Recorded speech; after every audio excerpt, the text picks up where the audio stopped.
orang rombongannya? Rombongan 7 orang, Ustaz. Ya, alhamdulillah. Pertanyaan saya, Berangkat jam berapa dari Jember? jam 9 malam. Oh, jam 9 malam. Iya. Sampai di sini? Jam berapa tadi? Jam setengah 8. Oh ya, alhamdulillah. Jember itu dekat ya. Dekatnya Bali, Ustaz. Nah, yang di sini aja jam 9 baru datang itu. Berarti lebih dekat Jember ya. Ya, bagus. Apa yang ditanyakan? Pertanyaan saya Mohon maaf, dengan Bapak siapa, Pak? dengan Bapak Sutaman. Sutaman, ya? Taman Iya, ya. Pertanyaan saya ini kan tinggalnya di Perumnas, Ustaz. Ya, Kemudian satu Perumnas itu yang ngaji di MTA hanya saya sendiri, Ustaz. ya alhamdulillah. Termasuk orang asing itu. Ya ini, tapi banyak tantangan, Ustaz. Ya wajar. Yang biasanya saya dulu itu ikut pengajian, ikut tahlilan. Lah ini sudah 2 kali ini tetangga saya meninggal dunia, saya tidak ikut tahlilan, Ustaz. Nah, kenapa nggak ikut? Karena saya sudah ngaji di MTA, Ustaz. Lo ngaji MTA apa nggak boleh tahlilan? Karena tidak dicontohkan oleh Oh gitu Nabi. ya. Ya. Allah, kalau MTA melarang tahlilan juga ada ya. Kan? Walaupun kami ngaji di MTA, mau tahlilan, mau apa tuh? Pasaran, mau yasinan, mau mitonis, silahkan. Kalau kamu yang mau silahkan. MTA tidak pernah melarang orang tahlilan, nggak pernah melarang. Apalagi terus? Karena saya ini termasuk ketua kelompok, juga takmir masjid Ya. di lingkungan. Kemudian istri saya ini ketua PKK. Masalah saya adalah kalau istri saya ini keyakinannya belum total, Ustaz. Jadi kalau saya nggak tahlilan itu saya dimarahi. Katanya gini, Mas, kita ini di lingkungan ini orang-orang tuh melihat kita ya nggak tahlil ya nggak tahlil, tapi jangan seperti itu. Kalau 7 hari ya mungkin tahlilnya 3 kali, katanya gitu, Ustaz. Iya. Ya karena istri saya juga ketua PKK, jadi kalau saya tidak tahlil itu sering dirasani tetangga, Ustaz. Iya. Loh itu Pak Sutaman setelah belajar ngaji kok tambah nggak tahlilan itu apa nggak aliran sesat itu, katanya gitu, Ustaz. Ya. Tapi saya yakin sekali bahwa ngaji di MTA itu hanya mempelajari Al-Quran dan hadis saja. Maka sedikit demi sedikit memang saya merubah tingkah laku saya sesuai dengan apa yang saya pelajari di MTA, Ustaz. Ya. Nah ini bagaimana saya mensiasati atau untuk berbuat bagaimana untuk supaya saya dengan tetangga kanan kiri juga tetap baik. Saya juga nanti, saya nanti dikucilkan dengan tetangga-tetangga. Jadi misalnya kalau mulai saya ngimami zuhur dan asar, setelah salam itu saya balik kanan, Ustaz, sesuai dengan hadis yang pernah saya baca. Nah ini dilihat oleh teman-teman saya kok dirasani katanya aneh, Ustaz. Biasanya kan ya tetap menghadap ke kiblat, kemudian wiritan dan sebagainya. Saya memang kebagian kalau jadi imam itu zuhur dengan asar, kemudian sedikit demi sedikit apa yang saya peroleh dari ngaji di MTA ini saya praktekkan. Nah ini pertanyaan saya, bagaimana caranya saya supaya teman-teman ini sedikit demi sedikit saya berusaha saya pengaruhi supaya juga ikut ngaji di MTA sehingga nanti di sana sini saya nggak dirasani, Ustaz. Ya. Demikian pertanyaan saya, Ustaz. Ya, sudah. Sudah, terima kasih. Assalamualaikum warahmatullahi wabarakatuh. Assalamualaikum warahmatullahi wabarakatuh. Jadi ya, yang penting apa yang dipesankan oleh Allah itu di dalam beragama dipegang teguh. Tadi saya bacakan kan, inna sholati wa nusuki wa mahyaya wa mamati lillah, semua itu lillah karena Allah, jangan karena manusia. Jadi untuk melaksanakan agama Allah itu kalau sudah diyakini itu satu kebenarannya, yakini ada tuntunannya, laksanakan. Perkara tetangga senang, tidak senang, setuju, tidak setuju, boleh saja, silahkan. Kami beragama itu tidak ingin, ya, tidak kami ingin hanya disenangi manusia. Suatu saat memang orang melaksanakan kebenaran itu dihadapkan kepada pilihan salah satu dari dua hal. Ya, dicintai manusia tetapi dibenci Allah, atau dicintai Allah tapi dibenci oleh manusia. Ya kalau yang diingini ya dicintai Allah, dicintai manusia gitu kan. Tapi kadang-kala harus dihadapi dua hal itu, pilih salah satu lah, tinggal pilih mana. Coba dibaca surat Bani Israil ayat 73 ini. Itu Allah yang mengatakan begitu. Surat Al-Isra, surat ke-17 ayat 73. A'udzu billahi minasyaitonir rajim. Wa in kadu la yaftinunaka 'anil ladzi auhayna ilaika litaftari 'alaina ghairah wa idzal lattakhuduka khalila walaula an sabbatnaka laqad kitta tarkanu ilaihim syai'an qalila idzal la'adzaqna dhi'fal hayati wa dhi'fal mamati summa la tajidu laka 'alaina nasira. Ini perhatikan, artinya perhatikan betul-betul. Ayo. Dan sesungguhnya mereka hampir memalingkan kamu dari apa yang telah kami wahyukan kepadamu, agar kamu membuat yang lain secara bohong terhadap kami. Ya, jadi hampir-hampir manusia itu mengajak menyimpang dari tuntunan Al-Quran. Apa yang diwahyukan oleh Allah kan Al-Quran. Dan Al-Quran antara lain memerintahkan supaya mengikuti Nabi, mengambil contoh Rasulullah itu sebagai uswatun hasanah. Untuk siapa? Liman kana yarjullah. Siapa yang dalam aktivitasnya hidupnya hanya mengharap pahala balasan dari Allah. Ya tak? Yang diharapkan itu hanya dari Allah, bukan dari manusia, bukan dari siapa saja, tapi dari Allah. Hampir-hampir manusia itu memalingkan kamu dari wahyu Allah tadi. Terus? Dan kalau sudah begitu, tentulah mereka mengambil kamu menjadi sahabat yang setia. Ya, itulah kalau kamu mau mengikuti pada umumnya masyarakat, walau menyimpang dari tuntunan Allah, kamu dianggap menjadi sahabat yang setia. Dianggap orang Islam yang wawasannya luas. Dianggap orang Islam yang toleransinya tinggi. Dianggap orang Islam yang pandai bergaul. Maka dianggap saudara. Tetapi terus ayat berikutnya, kelanjutannya.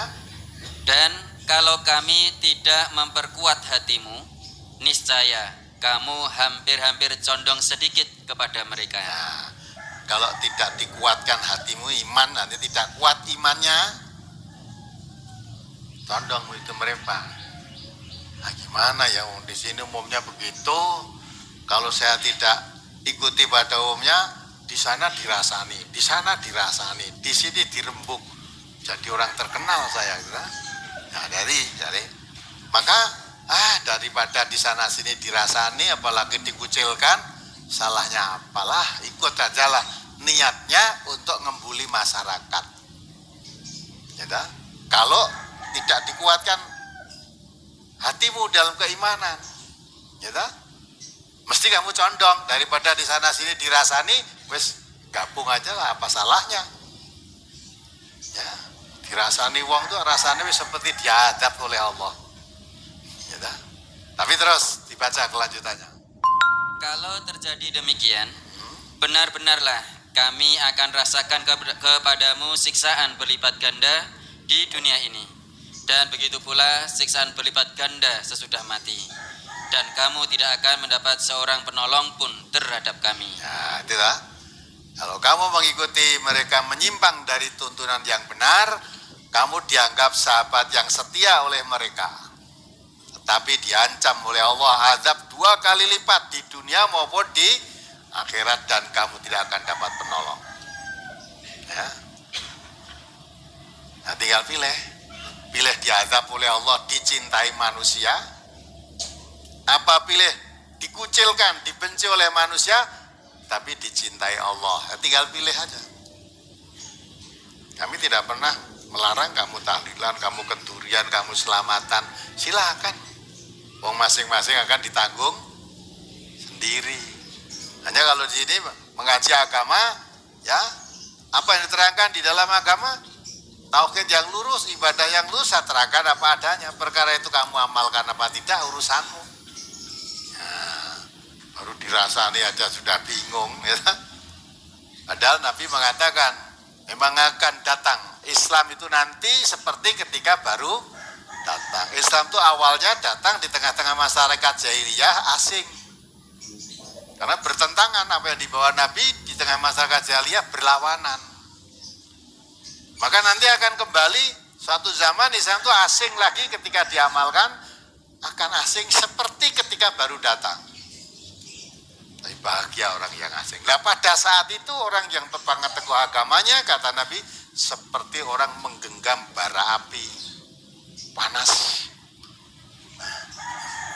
Tapi kalau kamu bikin enak ya enak dirasani. Wong rasani itu ya percaya apa tidak kamu buktikan. Orang rasani kamu tahu dirasani kok mbok parani wis meneng dhewe kok. Ndak usah disuruh aja ngrasani, ndak usah. Kono lagi rasan-rasan paranono kok ora meneng dhewe. Meneng tuh ya apik, assalamualaikum, bagaimana kabarnya? Baik. Kok perkara luar rasani nih harus laku. Rasani itu kan dirasani orang melakukan kebaikan itu lebih baik daripada dirasani wong nindaki kejahatan, ya tak? Mengurangi dosa. Dirasani orang aja sudah panas seperti itulah, apalagi dia dihukum oleh Allah nanti. Nah itu ya, jadi betul, luruskan niat dalam belajar agama itu jangan karena manusia. Dan saya katakan MTA ini setiap yang baru muncul di mana saja mesti banyak hambatan rintangan. Orang mung dirasani, malah ono sing di yang dari Pak Karti itu masih ada enggak ini? Ya lah itu, coba ngetek kok Mas. Nah, lihat itu potongannya. Itu dari Demak, ya kan? Tempatnya untuk kajian, pengajian MTA di Demak sana. Didemo oleh masyarakat, yang demo juga orang Islam. Dipaksa, diberi waktu 3 hari. Kalau kamu tidak menandatangani, jadi suruh menandatangani bahwa rumahnya tidak boleh ngaji dan MTA tidak boleh ada di Demak ini, dia suruh menandatangani. Tidak mau. Akhirnya ya tukan terus pergi di sini. Bojone ditinggal yang rumah. Nah bojone nangis terus. Kemarin telepon, sebab kalau tidak mau menandatangani rumahnya mau dibakar, mau dirusak. Nah beliau nangis, kemarin telepon sambung saya. Gimana Bu, waktu saya telepon disambungkan saya masih nangis. Lha pripun Pak Ustadz? Wong gadah kula nggih mung niku, niku meneh dosa pripun? Katakan no dhisik lae ya ora di omah. Lah iku nek omahe diopong atau dirusak nek ora di omah, nah ya ora apa-apa, ndak apa-apa, ndak usah ditangisi. Nanti dibuatkan rumah di surga. Sudah. Jadi nanti kalau rumah ibu mau dibakar atau mau dirusak, ndak usah dicegah. Silakan saja suruh bakar. Suruh merusak, udah biarkan saja. Itu kan urusan kriminal, nanti kan udah urusan hukumnya ada sama polisi nanti. Nah, lah nek sampean wedi teng omah dhewe, anaknya di SMA MTA ini. Akhirnya apa kamu kesini? Boten kula teng griya mawon, apa? Pun boten nangis, boten. Udah. Ya sudah. Bah, kita tiap pulang sampai sekarang. Ya. Jadi kalau itu untuk ngaji coba, ora mung dirasani, ditekan, diparani, didemo. Ya. Apalagi cuma Jember dirasani penak wae. Bahkan ya kemarin diteror. Entah tahu teleponnya Pak Adi itu dari mana. Teror ada telepon, ini anakmu ditangkap polisi. Ya. Kamu segera datang, kalau enggak, ya itu diancam itulah. Kalau kamu minta tolong, iyalah terus dia sanggup memberikan jalan keluar, ditangkap polisi mana? Bingung bapaknya, urung tahu untuk kaya ngono kuwi. Di sini bapaknya, terus disaut Katino, terus ditanya, Nggak, ini dari mana? Ditangkap polisi di mana anaknya? Ya, pokoknya mau ditolong dah, ditolong segera datang. Ya, akhirnya ya coba ya tutup ya, sebentar dulu, terus ditutup malah. Padahal anaknya sekolah di sini, anaknya ditelepon lewat kepala sekolah, apa anak namanya ini, anaknya Pak Kadi dan cuma ada apa masuk sekolah Pak. Terus anaknya disuruh telepon sambungi ke bapaknya guyang-guyu aja dah. Nah, ternyata anak saya di sekolah, lah kok dikabarkan ditangkap polisi di mana? Itu fitnah. Nah, itu berbagai macam. Gitu ya. Itu kenapa? Goro-goro ngaji. Ya, goro-goro ngaji. Nek omah dinggo kalangan judi ora enek wong. Suruh nanda tangani tidak boleh rumah saya dipakai judi lagi. Ndak ora enek ngono. Aneh kan? Ini di tengah-tengah mayoritas masyarakat beragama Islam. Kalau sholat ya minta ditunjukkan jalan yang lurus. Tapi jalan yang harus dikaji. Kamu tidak ikut ngaji, tidak apa-apa. Tapi saya kepingin jalan saya ngaji, itu tidak boleh. Saya tidak mau ngaji, kamu juga jangan ngaji gitu lah. Tapi wallahu mutimmun nurihi walau karihal musyrikun. Allah tetap akan menyempurnakan cahaya Islam ini. Sekalipun orang musyrik, orang kafir tidak suka. Nah, gitu ya. Jadi itu Bapak, terus perkara istrinya tadi belum betul-betul masih takut begini begitu, dinasehati. Jangan takut. Ya. Supaya tidak dirasani bahwa kamu hidup di mana saja itu mesti ya, ada yang senang, ada yang tidak senang. Sing seneng ngrasani apik, sing ora seneng ngrasani elek. Supaya hidup tidak dirasani orang, uripo ning alas. Gitu. Di tempat kera-kera itu gak ada yang ngrasani. Di tengah-tengah manusia pasti yang senang memuji-muji, yang tidak suka macam-macam fitnah. Itu hidup di dunia apa? Maka jangan harap dicintai manusia, jangan harap takut dibenci manusia. Kita harapkan dicintai dan diridhoi oleh Allah. Itu yang kita harapkan.